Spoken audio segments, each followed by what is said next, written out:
오늘 제가 아침에 내려올 때 눈이 안 왔는데 아까 잠깐 보니까 눈이 지금 엄청 내리고 있어요. 조심하셔야 될 것 같습니다. 온도가 많이 떨어졌어요. 지금 12월입니다. 추수를 다 끝냈죠. 시골의 농부들은 모든 추수를 다 끝내고 지금 이제 쉴 때입니다.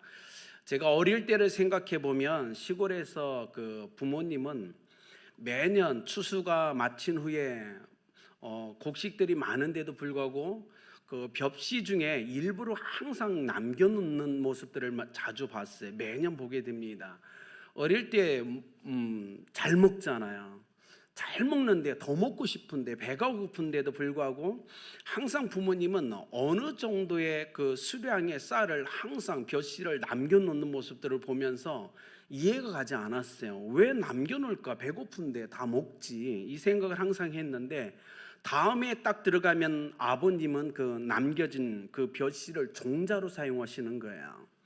그래서 그 종자로 남겨진 씨를 논에 물을 대고 간 후에 모종을 하고 그 후에 어느 정도 자라면 큰 논에다 다시 모내기를 하는 모습들을 보게 됩니다. 가을이 됐을 때 얼마 안 되는 그 종자 씨들이 엄청난 열매를 맺어요. 수십 배, 수백 배의 열매를 맺는 것들을 참 보게 되었어요. 이 농부들이 매년 연말 수확이 끝난 후에 남겨놓는 이 일부의 씨들, 종자 씨들을 가르쳐 오늘 성경을 의인화한다면 바로 남겨진 자, 남은 자라고 얘기할 수 있습니다. 오늘 8절 말씀 볼까요? 로마서 오늘 우리가 9장 읽었는데 8절을 보면 이렇게 기록되어 있습니다. 오직 약속의 자녀가 씨로 여기심을 받느니라 라는 표현이에요. 하나님의 약속을 받고 이 땅에 살아가는 사람, 하나님의 자녀들을 씨라고 성경은 이야기합니다. 남겨진 씨, 하나님의 특별한 계획과 목적으로 해서 남겨진 씨라고 우리에게 얘기하죠. 우리 다 알죠. 엘리야 시대에 엘리야가 아무리 눈을 뜨고 봐도 하나님, 야훼 하나님을 섬기는 사람이 안 보이는 거예요. 그래서 하나님, 저밖에 안 남았습니다 라고 고백하니까 하나님이 엘리야에게 아니다, 바알에게 무릎 꿇지 않은 7,000명을 내가 숨겨놓았다라고 합니다. 이렇게 그 남겨진, 숨겨진 7,000명의 사람들이 남은 자, 남겨진 자라는 의미입니다. 이스라엘 백성이 바벨론의 포로로 잡혀서 70년간 노예 생활을 할 때 많은 이스라엘 백성은 야훼 하나님께 대한 믿음과 그 신뢰를 잃어버리고 바벨론 문화에 젖어서 그들의 종교적 삶을 따라가기 시작했어요. 그럼에도 불구하고 노예로 끌려갔던 이스라엘 백성 중에 아주 고집스럽게 끈질기게 야훼 하나님께 대한 믿음을 지키고 간직했던 사람들이 있습니다. 70년이 지난 후에 그들이 이스라엘로 돌아오죠. 하나님이 그들을 통해서 이스라엘 땅 가운데 믿음의 위대한 역사를 다시 일으키시기 시작합니다. 그 사람들을 가르쳐 남은 자, 남겨진 자라고 성경은 얘기하죠. 이런 의미죠. 여러분 느낌을 들어보세요. 남은 자라고 했을 때 마음속에, 생각 속의 느낌은 외롭고 쓸쓸한 사람들이에요. 그죠? 남겨졌다는 그게 어떤 쓸쓸함으로 다가오지만 성경은 그렇진 않아요. 세상 속에서 남은 자라면 나고자라는 어떤, 그죠? 패배자라는 의미가 되게 많아요. 그런데 성경은 그렇지 않습니다. 구약과 신약, 계시록까지 통틀어서 남은 자, 남겨진 자는 승리한 자예요. 이기는 자, 계시록의 2장, 3장에 나오는 이기는 자가 바로 남은 자, 남겨진 자입니다. 그런데 우리가 이렇게 질문해야죠. 어떻게 저 사람들은 남겨질 수 있었을까? 어떻게 저 사람들은 남은 자가 있을 수 있었을까라는 질문을 우리는 던져야 된다는 겁니다. 오늘 성경이 이렇게 얘기합니다. 첫 번째, 바울이 하나님의 절대적인 주권이다 라고 얘기하는 거예요. 여러분, 시골에서 제가 말씀드렸지만 농부가 농사진 것 대부분 다 먹습니다. 양식으로 먹는데 일부의 씨를 남겨놓는 거예요. 그것은 전적인 농부의 선택입니다. 그런데 남겨지지 않고 양식으로 사라지는 씨들이 농부를 향해서 불합리하다, 당신 나쁘다, 어떻게 저 벼씨들은 선택하고 나는 선택하지 않냐라고 따질 수 있을까요? 불가능하다는 거예요. 그 농부의 주권이고 농부가 주인이기 때문에 절대적인 그 선택 주권은 농부에게 있다는 겁니다. 여러분, 이것이 바로 바울이 얘기하고 싶은 이야기예요. 수많은 벼씨들이 양식이 되어 없어짐에도 불구하고 일부에 남아있는 씨가 종자가 되어 새로운 역사를 일으키는, 그것이 바로 하나님의 절대 주권 안에서 이루어진다라고 얘기하는 겁니다. 오늘 27절 우리가 다 읽었죠. 이스라엘 자손들의 수가 비록 바다의 모래 같을지라도 남은 자만 구원을 받으리니 라고. 남은 자만 구원을 받아요. 그런데 그 남은 자는 누가 선택하느냐? 하나님이 선택한다는 거예요. 오늘 올해 하래 보십시오. 코로나로 수많은 사람들이 감염되었어요. 그리고 수많은 150만 명 이상이 죽었습니다. 그런데 사람이요? 아닙니다.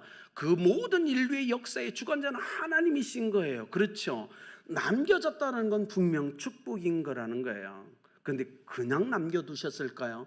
아닙니다. 뜻과 계획이 있으신 거예요. 자, 애굽에서 이스라엘 백성이 고통 가운데 하나님께 부르짖어요. 구원해달라고, 견딜 수 없다고, 꺼내달라고, 해방시켜달라고 부르짖는데 그들을 해방시킬지 안 할지는 하나님의 주권이에요. 그죠? 그건 아무도 따질 수 없는 거예요. 이삭과 야곱을 선택하고 이스마엘과 에서를 버리는 건 하나님의 주권이라고요. 왜? 하나님이 창조하셨으니까, 하나님의 주인이시니까 그렇다는 거예요. 여기에 대해서 우리가 하나님을 향하여 따질 수 없습니다. 그래서 바울이 21절에 가서 또 이렇게 얘기하죠. 토기장이가 진흙 한 덩이로 하나는 귀일 쓸 그릇을, 하나는 천이 쓸 그릇을 만들 권한이 없느냐라고 질문해요. 주권에 대한 문제를 다시 꺼내죠. 하나님께 있다는 거예요. 주인께 있다라고 얘기합니다. 내가 잘나서 내가 구원받은 것 아니라는 거예요. 이건 전적인 하나님의 절대적인 주권이었고 은혜였다라고 얘기합니다. 이 땅에 살아가는 70억이 넘는 인구 중에 복음을 듣게 하셨고 예수 그리스도를 믿게 하신 그 주권이 하나님께 있다고 얘기합니다. 그래서 예수님도 얘기하셨어요. 아버지께서 내게 이끄는 자라는 표현을 계속 쓰셨어요. 중요한 거예요. 그렇기 때문에 오늘 예수 그리스도 안에서 이 놀라운 구원과 은혜를 누리고 있는 우리 성도님들, 하나님의 절대적인 주권 안에서 여러분이 구원받았음을 믿으시길 바랍니다. 이건 은혜죠. 오늘 우리가 인생을 살면서 아직까지 구원의 놀라운 은혜를 누리면서 구원을 지켜낼 수 있는 것, 그건 우리가 하는 것이 아니라는 거예요. 우리의 능력이 아니라는 거예요. 우리가 구원의 은혜를 받고 오늘 구원을 아직도 지켜낼 수 있는 건 절대적인 하나님의 은혜임을 믿으시길 바랍니다. 이것을 벗어날 수 없죠. 20절에 보십시오. 이 사람아, 내가 네기에 감히 하나님을 힐문하느뇨? 지음을 받은 물건이 지은 자에게 어찌 나를 이같이 만들었느냐 말하겠느뇨? 라고 질문해요. 여러분, 백화점 다 가시죠? 물건 살 때, 옷 사러 갈 때 백화점 가실 거예요.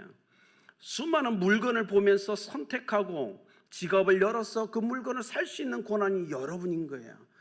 여러분, 옷 매장에 가서 수백 벌의 옷이 있습니다. 그 중에서 여러분 마음에 드는 한 벌의 옷을 선택했는데 그저 다른 옷들이 여러분에게 따져요. 왜 그 옷 사냐고. 아니면 점포의 주인이든 아니면 종업원이든 여러분에게 따져요. 왜 하필 그 옷을 사냐고 다른 옷을 따질 수 있을까요? 아니에요. 그건 우리의 주권이에요. 내 돈을 가지고 내가 원하는 물건을 내가 선택하며 구매하는데 그들이 어떻게 따질 수 있겠어요? 그럼에도 불구하고 이 땅을 살아가는 사람들은 우리를 창조자이신 하나님을 향하여 그렇게 대든다는 거예요. 불합리하다라고. 오늘 바울이 그 얘기를 하고 있는 거예요. 그럴 수 없다라고 못을 박습니다. 하나님이 이 땅을 창조하셨어요. 이 땅의 모든 피조물은 하나님 겁니다. 그 하나님의 하시는 그 역사 위에, 그 선택과 하나님의 그 역사 위에 어떤 피조물도 따질 수 없다라고 먼저 얘기하는 거예요. 그러니 사랑하는 성도님들, 하나님의 절대적인 주권을 믿고 겸손하게 인생을 살아가시며 감사해야 될 줄 믿습니다. 우리가 잘난 게 아니라는 거예요. 두 번째로 이렇게 얘기하죠. 하나님의 오래 참으심과 관용 때문이다라고 얘기해요. 22절 볼까요? 22절. 만일 하나님이 그 진노를 보이시고 그 능력을 알게 하고자 하사 멸하기로 준비된 진노의 그릇을 오래 참으심으로 관용하시고라는 표현을 쓰죠. 그 후에 쭉 가다가 25절에 호세아를 갑자기 등장시킵니다.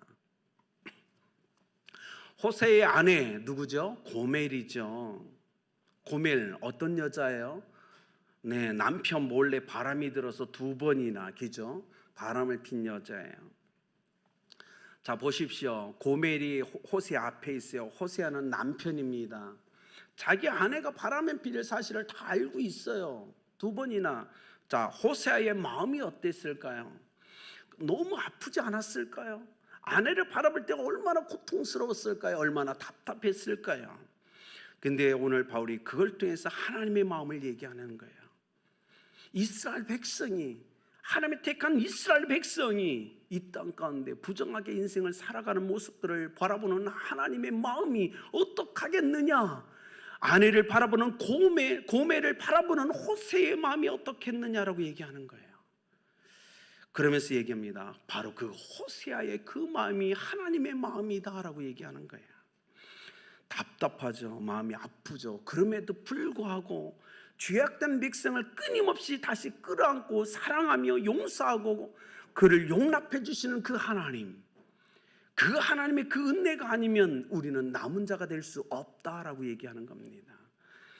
여러분, 하나님 앞에서 부정하게 살아가는 그 아내인 고멜을 바라보면서 얼마나 호세아는 가슴이 아팠을까요?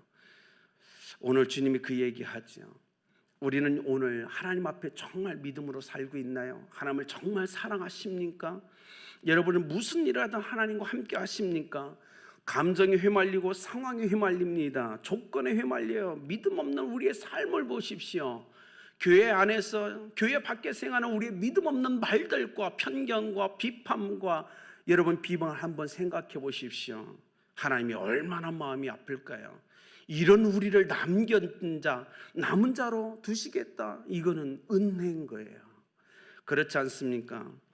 여러분, 어거스틴이 그런 말을 했죠. 어느 날 조용히 하나님 앞에 그가 무릎을 꿇고 기도하면서 자기 자신을 보는 거예요. 그러면서 이렇게 질문합니다. 내가 만약 하나님이라면 나 자신을 어떻게 했을까라고 질문하죠. 그러다가 그가 이렇게 하죠. 내가 만약 하나님이라면 나는 벌써 나를 작살냈을 거다라고 그가 얘기했어요. 본인 스스로도 형편없는 자신의 모습을 보는데, 여러분, 우리를 바라보는 하나님의 공의가 어떻게 하나님의 마음이 얘기할까요? 소멸하시죠. 다 죽여버리시다라고 하나님의 공의가 얘기하지 않을까요?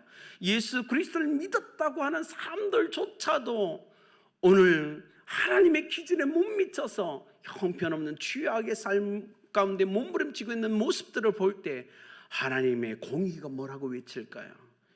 빨리 저들을 소멸하자고, 멸하자고 얘기하지 않을까요? 그럼에도 불구하고 오늘 2020년 12월 우리가 아직도 이 땅에 살아가고 있는 이유는 하나님의 오래 참으심과 관용 때문이라는 사실을 잊으면 안 된다는 겁니다. 우리가 잘나서 그런 게 아니라는 거예요. 절대적인 하나님의 사랑, 그 긍휼하심 때문에 오늘 이곳에서 우리가 이렇게 살고 살아가고 있음을 감사하시길 예수님의 이름으로 축복합니다. 이건 놀라운 은혜죠. 세 번째로 주님이 이렇게 얘기합니다. 우리 가운데 씨를 남겨주셨기 때문이다 라고 얘기하죠. 오늘 우리가 읽은 29절 볼까요? 또한 이사야가 말한 바 만일 만군의 주께서 우리에게 씨를 남겨두지 아니하셨더라면 우리가 소돔과 같이 되고 고모라 같았으리로다. 여러분, 소돔과 고모라 사건 다 기억하시죠? 왜 멸망했나요? 의인 10명이 없었죠. 좀 더 이야기하면 아브라함이 하나님께 의인 5명이라면 어떻게 하시겠습니까? 라고 질문했다 할지라도 그 성에는 의인 5명이 없었을 거라는 사실을 아브라함이 알고 이미 포기한 거예요. 오늘 29절 얘기하는 거예요. 우리에게 씨를 남겨두지 아니하셨더라면 우리가 소돔과 같이 되고 고모라 같았을 거라고 얘기합니다. 우리 안에 아직도 이 대한민국이 존재하는 이유는 하나님이 이 땅 가운데 그 씨를 남겨두셨기 때문에 소돔과 고모라처럼 멸하지 않고 있다고 선포하고 있는 거예요.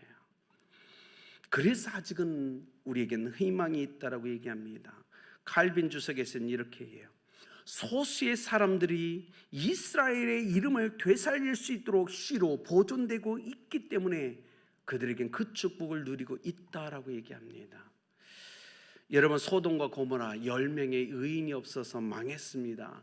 만약에 소돔과 고모라의 10명의 의인, 남겨진 자 10명의 씨앗이 있었다면 하나님 신실하신 분이에요. 멸하지 않으셨을 거예요. 그럼에도 그 땅엔 그 씨가 없었다는 겁니다. 남겨진 자가 없었다고 우리에게 얘기하는 거예요. 오늘 우리의 삶에 아직도 이 땅이 존재하는 이유는 오늘 말씀에 의하면 아직도 이 땅에 하나님의 인정한 의로운 씨가 이 땅에 존재하기 때문이라고 얘기하는 겁니다. 여러분, 하나님의 특별한 계획을 위해서 남겨진 씨앗, 남겨진 자, 이 씨는 구별된 씨입니다.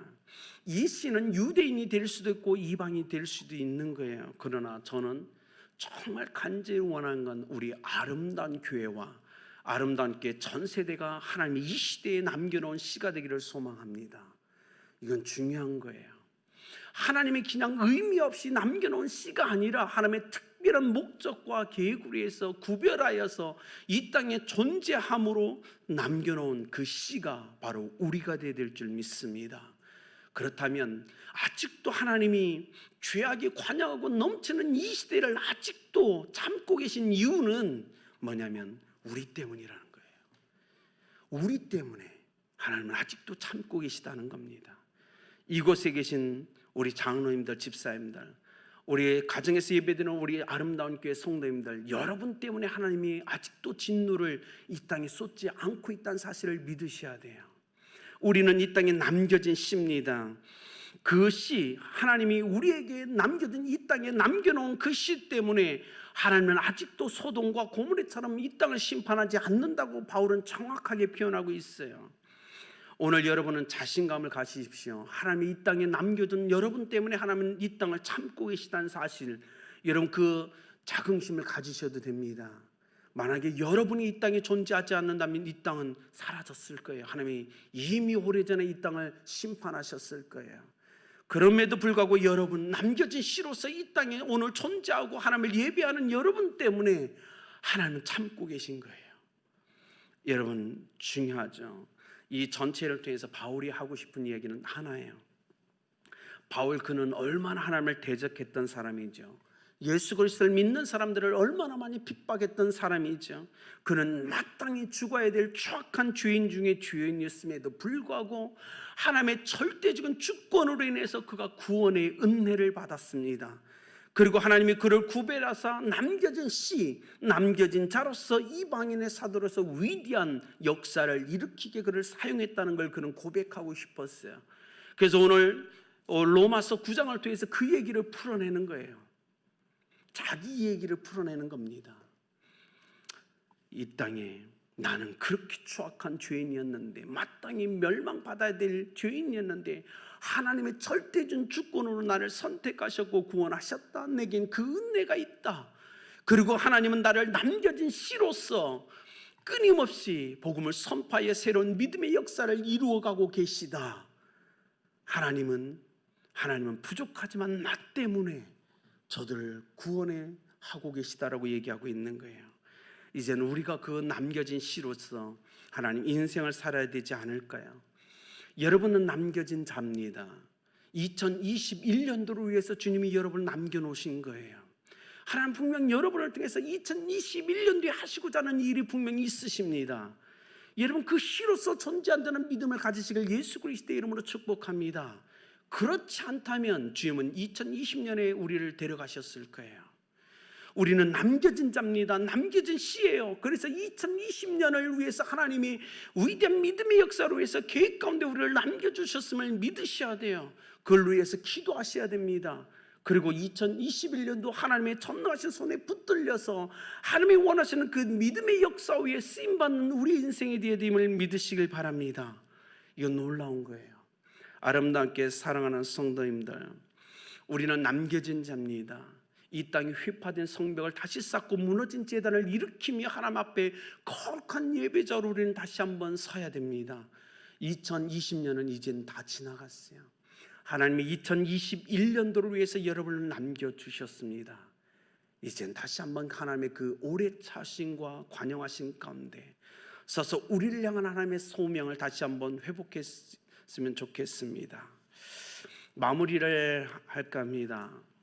제가 어렸을 때 여기 우리 장로님들 이제 뭐 70대 다 돼가시지만 저는 완전 깡촌에 살아서 우리 장로님들 세대가 비슷한 게 되게 많아요.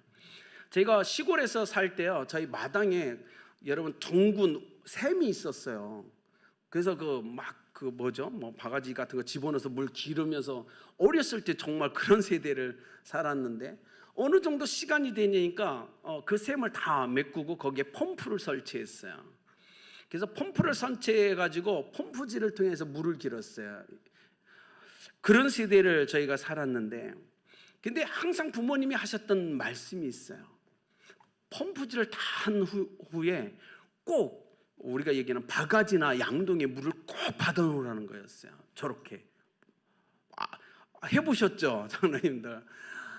저렇게 해서 꼭 뭐냐면 저게 뭐죠? 마중물이라는 거예요. 마중물, 그죠? 마중물의 뜻 아십니까? 마중 나가는 물이라는 것이에요. 마중물의 뜻은 마중 나가는 물이에요. 이제 다 쓰고 난 다음에 어떻게 다음에 물을 기를 때 저 물을 그죠? 펌프에 집어넣어야죠. 그래서 물질을 다시 해야 밑땅 속에 있는 물이 오르는 거예요. 그래서 땅 속에 있는 물을 마중하러 나간다 해서 마중물이라는 표현이 생겨난 거죠.